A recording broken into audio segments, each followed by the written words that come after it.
Hello, everybody, and welcome to the news this week. Well, we're going to talk about planes, some more planes, one scenery, and a very fancy panel. Wait till you see this.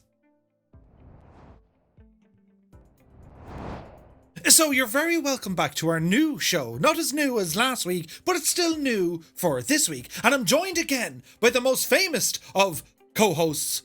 It's Gibbo Ireland. How are you, Gibbo? Hey Murph, how you doing? Hey everybody. What's this famous? I'm not famous. Gibbo, what's going on with the background? God almighty, it looks fancy. I know, I'm flying the flag. I see what you did there. But come here to me. There's so much news happening this week. A lot of it around aircraft. So I think we'll get started. So the footage we're about to look at is a video from the most awesome of dudes called Aviationlads. And they very kindly allowed us to use some of their footage. The links, of course, to Aviationlads is in the description below. These guys make some of the best flight simulation promotional videos you can ever see. It's like eye candy with popcorn at the same time. So this new aircraft, the Kodiak 100, an officially licensed product, very, very similar to that of the Cessna Grand Caravan. This thing look at the state of it. It looks fantastic. Its application, very similar to the Caravan. It has the short takeoff and landing capabilities. It is equipped with Tundra tires if needs be. It has a fixed landing gear. It can carry a cargo pod. It looks fantastic. Gibbo, what can you tell us about it? Yeah, Murph, this Kodiak 100 was originally intended to be released actually over the summer in July-August timeframe, but Simworks Studio have clearly missed that window. Despite that, though, they have this week said that it's very close to release, actually within the next week or so. So we're very, very close indeed. What they're telling us they're doing is they're working on the 3D modeling. They're working on some small bits to do with the aircraft's handling and engine performance. And they say that the torques and fuel flows are very close to the real-world aircraft.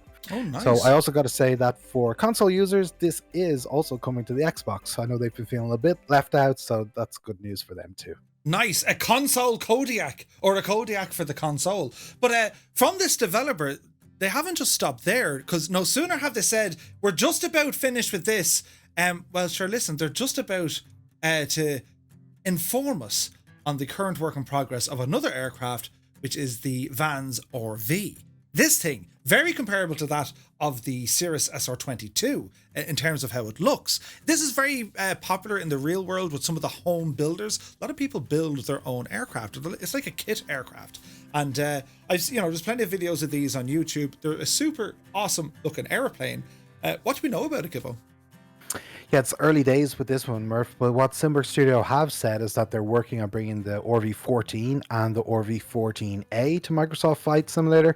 That's the conventional and tricycle landing gear variants, respectively. Oh. They've also told us little details to do with the avionic options that'll be included, and they've told us as well that the sounds will be recorded from a real aircraft, which will help with the level of realism. So yeah, and more to come on this one, I'm sure. Yeah, it looks super cool. Right, moving on to the Gikna lovers amongst us. Wait till you see the state of this. This thing, the INI simulations, the A310-300. This is like top shelf stuff. You need here, give us a boost. I'm reaching for the top shelf. Amazing aircraft, high fidelity, and INI simulations. They're all part of the INI brand, or the INI, the INI lads. Anyway, the Airbus A310-300 series. Now, this aircraft itself, it's of the older stock. Do you know what I mean? It's not as modern as the A320. It's definitely not up there with the A350s. But it is a very unique and robust aircraft. The avionics, not as much as automation, if you like, to some of the modern aircraft. It was built kind of in the late 70s, but they're still in use today, mainly as cargo variants. And I believe there's one even used as, I won't say a flying hospital, but definitely for medevac aircraft. Gibbo, what do we know of this thing? Yeah, there's not a huge amount of detail yet on this A310 from any builds at the moment, Murph. What they've been telling us is that development has been ongoing and it's going well, that they've got some notable advancements in key areas of the aircraft, including the systems, fonts, textures, sounds, flight dynamics, And the textures even seem to be more advanced, if you look at these particular screenshots. They've told us as well of a couple of the operators that they will have, such as Air India, Singapore Airlines, and Czech Airlines as well. So this seems to be one, that'll take a little while to be released, but any builds have committed to providing us updates.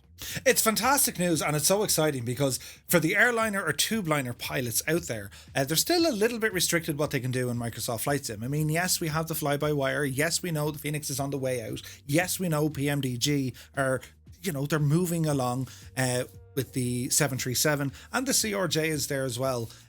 So it's great news to see more and more of the airliners starting to make a bit of an impact in the sim. Is this something you'll fly though, Gibbo? Like, I mean, are you looking at this going, hang on a second now, I might just ramble into this someday and take it for a spin? Yeah, possibly, Murph. I mean, it definitely provides you with something different than the A320 does, due to the nature, as you say, that it's a little bit older, the fly-by-wire, etc. Not being in this variant, to the degree that it is the A320, that it's just a different animal to the A320. So I'll definitely be looking at it with interest. For me, though, I gotta say, my heart's really set on the 737. That's the one that I'm really keeping a close eye on.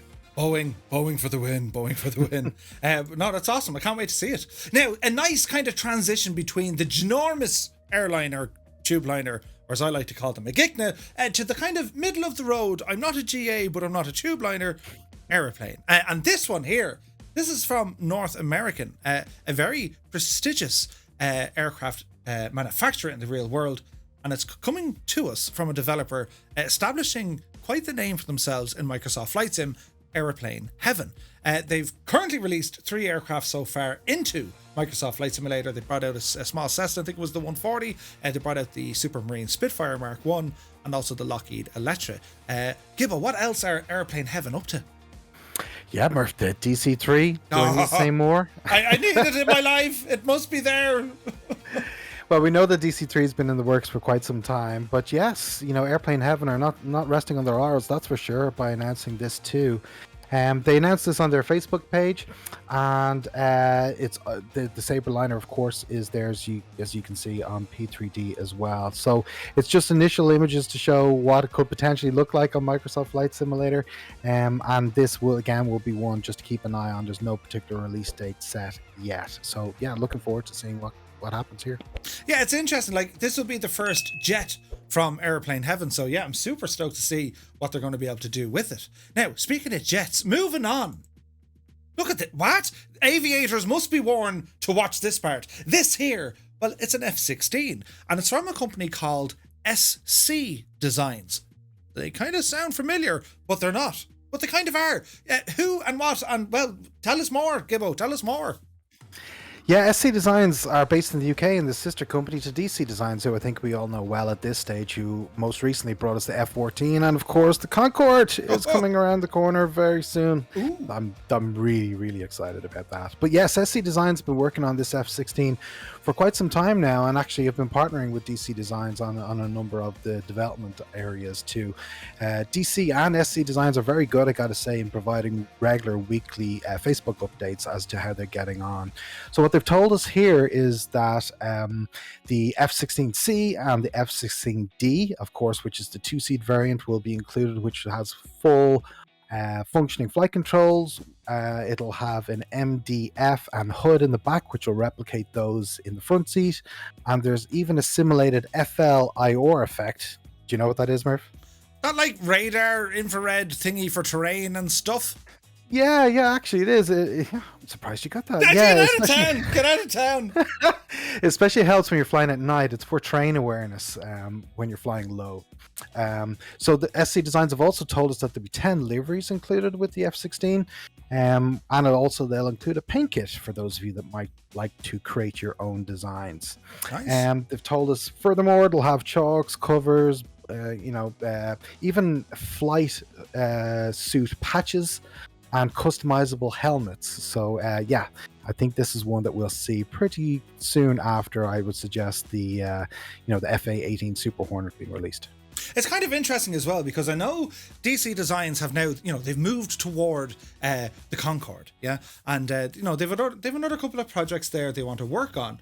But it's interesting because this aircraft here, especially from the photos that we can see, well, it has weapons on it. It has missiles and bombs and pods and all this kind of jazz. And we know that, there was a post by DC Design saying that he was going to keep his aircraft maybe exclusively on the official marketplace, for which is a bit of a head-scratching moment for us because you have some of these very famous aircraft, once they get into the official marketplace, well, the combat element is taken off them. Visually, it's taken off them, which I understand. It's all to do with the rating and all this kind of jazz. But maybe this is an interesting tactic, if you like, whereby DC might specialize in the larger, bigger aircraft and the more maybe high fidelity ones, and SC Designs are going to maybe focus on some of the more military or combat type aircraft. It's definitely interesting to see. I mean, it looks fantastic. There was an F16 briefly released into the world a while ago, but let's not mention about the late unpleasantness. Moving on, we've more news. So here we are, Gibbo, we have some scenery. Have you ever been to Athens? I've never been to Athens, actually. I've been to Corfu, but it's not quite the same. Yes, so Murph, this is FlyTampa Athens. That's available through OrbxDirect right now for a price of $18. I gotta say, this looks phenomenal. These images speak for themselves, that's for sure. It's a high quality recreation of Athens Airport, which is one of the largest and busiest airports in Greece and one of the top 20 busiest in Europe.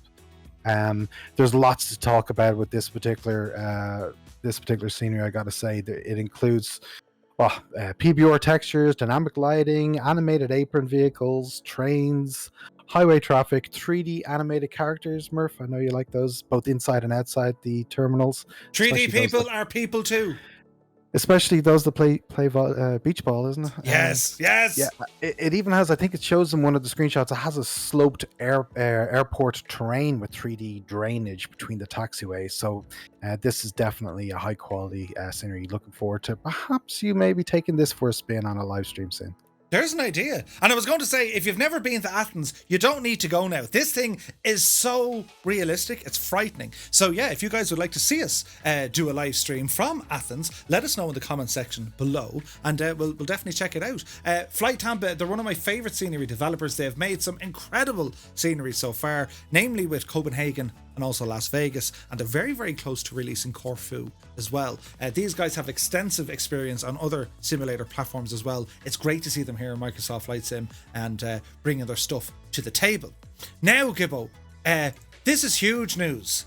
This thing here that we're going to see on the screen, this is from our own community. This is from, in-house, if you like. What is it? Yes, Murph, this is pretty exciting news, and major kudos to one of our own community members and community managers in the Two-Tone Murphy community, Naughty Gnome, who has put together this Two-Tone Murphy landing challenge. What you can see is it's built right into the sim. It's a uniquely curated landing challenge that was designed by, Mr. Murphy and a few others as well. And this is the first of many to come. It most importantly is free and available for twotonemurphy.com members on the twotonemurphy.com website. Surely we'll get a $5 or something for it. No, it's free, Murph. Tough. It's free. We're okay. Giving it away for free. $3.50. Final offer, $3.50. Free.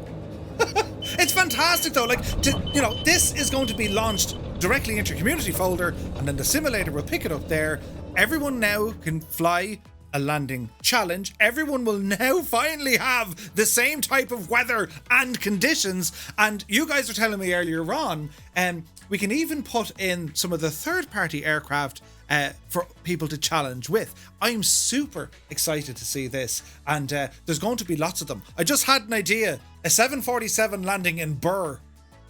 Oh, Gibbo already put that in. He sent me a message like, Murph, I can get a 747 into Burr. I was like, oh, you can't. It's a grass runway. And then he showed me the thing. It's happening. That's landing challenge too. But also what's cool about this, Murph, is that we can create leaderboards as well, so that we can actually see how each other is doing, as well, of course, as seeing each other, because the multiplayer does work with the landing challenges, don't forget. So we can have lots of fun with this. So looking forward to getting people's reactions to it once it goes live soon. The bragging rights are just going to get ridiculous now. Like, it's fantastic news. And then finally, we're going to talk about a panel. No ordinary panel. Gibbo, what have you done to this thing? Yes, so this is the two-tone Murphy in-sim toolbar panel, and the very first release was only a small matter of a week or so ago, and it's got an update already. So the first release had built-in METAR readings with the translator, so you could actually, within sim, without having to go externally, get your METAR readings right from the top of your toolbar. But we further enhanced that by adding in TAF, so you can get your weather forecasts, as well as airport information. So for me personally, the two main reasons truly why I would leave the sim would be either to get a METAR reading or to get elevation information for a runway. Now I don't need to leave the sim. Just at the top of my toolbar, one click and that information is there. So, this is a must-have add-on in my opinion. Fantastic. And tell me, if you look very closely on one of the screenshots, it says charts coming soon. What? There's a long list of what's coming soon. There's a huge roadmap, I gotta say, of features, enhancements, and functionality. And I gotta say, what's really cool about this as well is that unlike most other add-ons where you need to download an update, remove the previous one, copy it to your community folder, then reload the sim, that's not the case here. All the updates you receive without having to do a single thing. Once you've installed it once, when an update goes live, it's pushed to you, the back end takes care of it all, and you'll receive it without having to lift a finger. So it's a phenomenal piece of work, and I gotta say a huge kudos and thank you to Naughty Gnome. 100% to Gibbo and Naughty Gnome. I really appreciate what you do for the back end. It's brilliant stuff altogether, lads. Well done, absolutely fantastic. So guys, there you have it. Huge news this week, so many new air. It's exciting, it's very exciting. I don't know, Gibbo, out of all the aircraft tonight, what are you most interested and looking forward to see? Oh, that's a tough one, isn't it? The F16. The F16 is definitely up there as far as one to watch. The F18 obviously is around the corner too, but yeah, probably the F16 was the one that I'd like to check out first out of them all. Yeah, like I suppose, the Kodiak. I mean that just goes straight into my wheelhouse. But also that A310. I mean that has a range of buttons only I can break. It's going to be great. But no, again, look, huge thanks to all our sources. We're going to put them in the description for you below. Don't forget, guys, I live stream every Monday, Wednesday, and Friday at the new time of 2000 Zulu over on twitch.tv/2tone Murphy. We'll do the thing with the Yoki Bob. And of course, if you guys have any questions, comments, or indeed opinions, do let us know in the comment section below. Gibbo, it's been an absolute pleasure having you here representing the flag, and thanks for all your help as always, my dude. From me, Anytime. guys, I'm going to say goodbye to you, and we'll see you on the next one. Thanks for watching.